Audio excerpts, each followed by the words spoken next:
வணக்கம். சமஸ்கிருத மொழியில் எழுதப்பட்ட நன்மொழி ஒன்றினை பார்ப்போம்.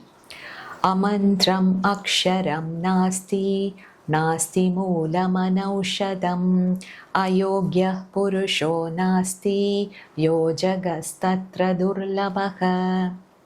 இந்த உலகத்தில் மந்திரங்களுக்கு பயன்படாத எழுத்துக்கள் என்று எதுவுமே இல்லை. அதுபோலவே மருந்துக்கு பயன்படாத வேர்கள் என்றும் எதுவும் இல்லை.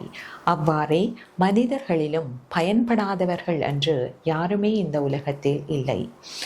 இந்த உலகத்தில் எது அரிதான விடயமாக இருக்கின்றதென்றால், ஒருவருடைய பலத்தையும் பலகீனங்களையும் புரிந்து கொண்டு அவர்களை சரியான முறையில் வழிநடத்தி சமூகத்துக்கு பயனுள்ளவர்களாக மாற்றி அமைக்கக்கூடிய நபர்கள்தான் இந்த உலகத்தில் அரிதானவர்களாக இருக்கின்றார்கள். நன்றி.